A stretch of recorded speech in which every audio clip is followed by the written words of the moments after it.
Hey friends, so I mentioned that there was something I needed to talk to Shalonda and Ann about um, that we talked about yesterday in our coach meeting, and then I realized as I was making a video for them that this might be something that um, classroom teachers might want to use now. I was going to wait because I know you guys are being overwhelmed by things, but I think that this is kind of a cool feature that you might want to start using now. So, um, what we are going to set up, well, first of all, oh, I can't go down under my dock. I am going to my dock and I'm clicking on my Zoom icon so that I can get that to come up, and that's so that I can show you what's going on here. Stop converting. Okay, so blah, blah, blah. So I clicked on Zoom, and then this is what should come up if you don't have anything going. I didn't even realize I had that meeting going still. So I'm going to go up underneath my name, and I'm going to click this, what they call it, a cog. And then my settings box should come up. I want to go to a setting that we will utilize when we screen share, but what I want is actually not here. So I need to go back to general, and then I'm going to go to view more settings. Okay, then I'm going to go, so now we're on the browser, and this is where it has all those bajillion different settings that we might want to enable. So I'm going to keep going all the way down until I get to annotation. There we go. So this for you will probably be off. But I'm thinking that you're going to want it to be on. I think especially in math, this is going to be super helpful for teachers. I guess it could be helpful with writing or phonics too. I'm sure that you can find lots of other uses than what I'm thinking. So when you turn that on, it's automatically going to say saving. Do you want it to save the annotations or allow it to save the annotations? And you might want to save them. I don't know. That could be kind of a formative assessment almost, depending on how you use it. So you might want to take a quick save, little picture of that, just so that you have it. But you're going to want to make sure this one is off, because we do not want just the person sharing to be able to annotate. Because if I'm sharing my screen, but I want a student to be able to annotate, they're not going to be able to because they're not sharing. So we want that one to be off. Now, if you do not have whiteboard turned on, you might want to do that as well. Kind of the same thing there, except that it will just give you a whiteboard where annotation is going to allow you to mark on anything else that you have on your screen. So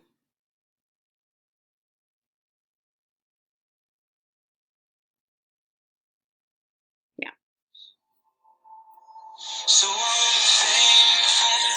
And my sister's calling. Okay, sorry about that.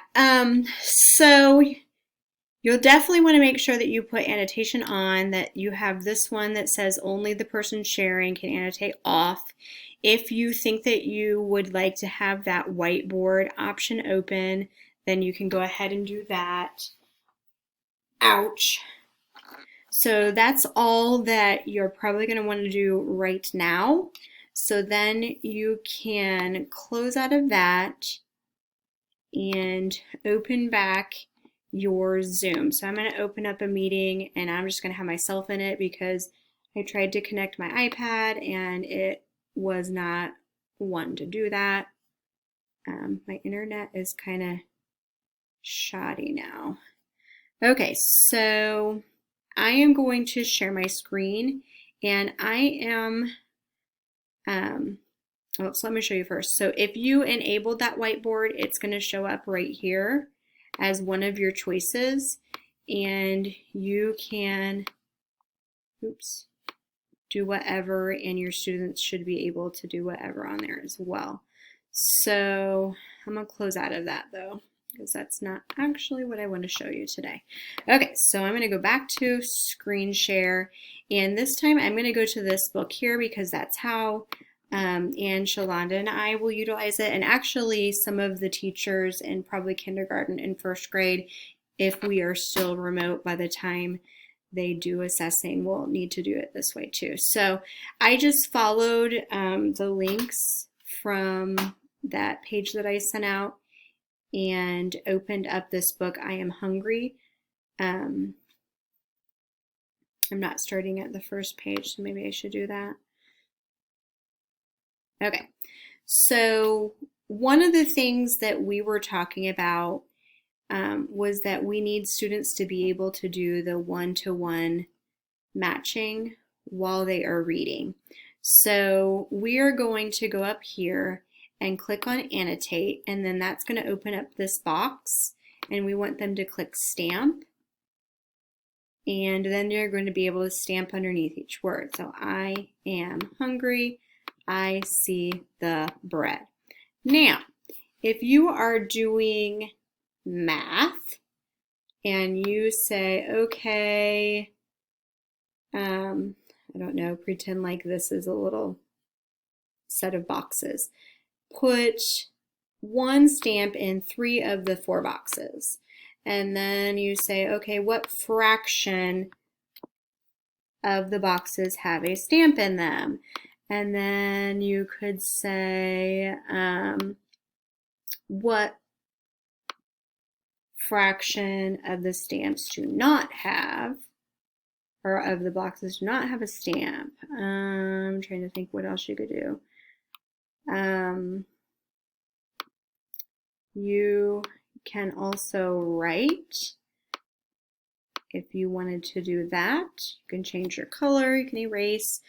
But if you're wanting to go out of that screen, then you have to click mouse. Otherwise, you're just going to be writing all over. So this is where I said you might want to save. If this has been just a quick formative assessment and you want to see if Fred can do this work with fractions, then you can quickly save, and there we go. It is now saved. So probably there's a folder, probably saved to my Zoom folder. So there's lots of different options here. So what students are going to have to know, and I think this will be way easier for the older students than the younger students, is that on their bar, they will have to be the one to click Annotate. And for our younger students, we're going to have to really make sure that we tell them exactly what we want to do, because we can only see my sister again. Sorry, sister. We can only see this bar if we are the one annotating, which is kind of frustrating. So we can't even say, nope, go over one, because we will literally just see their cursor moving. So we almost need to take a little screenshot of what it looks like on our side so we can say, okay, next to that, and maybe even share this screen so that you can point exactly to what they need to do. That would be super smart to do. So anyway, hopefully annotation is something that like blows your mind, because as I was thinking about how helpful this is going to be to Anne and Shalonda and I was like, oh my gosh, all the other possibilities of when you could use this. And you should be able to use it for anything that you are sharing. So if I want to go to, oops, let's see, this website. Now it's a little tricky because I'm recording through a different app. So I can stamp all over here. Oh, where does the paper go in? The paper goes in right here. How many pictures are over here? Well, let's see. 1, 2, 3, 4, 5, 6, 7, 8, 9, 10, 11, 12, 13, 14, 15, 16, 17, 18. There's 18 pictures. I don't know, you could do how many P's are on this page. So you can do it with literally anything. So I had my email up earlier because I wanted to see if it would do it while I was on. So here we go. Here is an email from, Miss Lounsbury, where she says she wants to meet in the morning. So I will have to respond to that. See, and I'll say, okay, no worries. Okay, so hopefully this is something that if you didn't know about Annotate, then you know about it now and you'll be able to utilize it. Because once I started thinking about all the possibilities, I'm like, oh my gosh, I got to share that with everybody, not just my reading people. So hopefully this is helpful. And I better call my sister back or I'm going to be in the doghouse. All right, bye.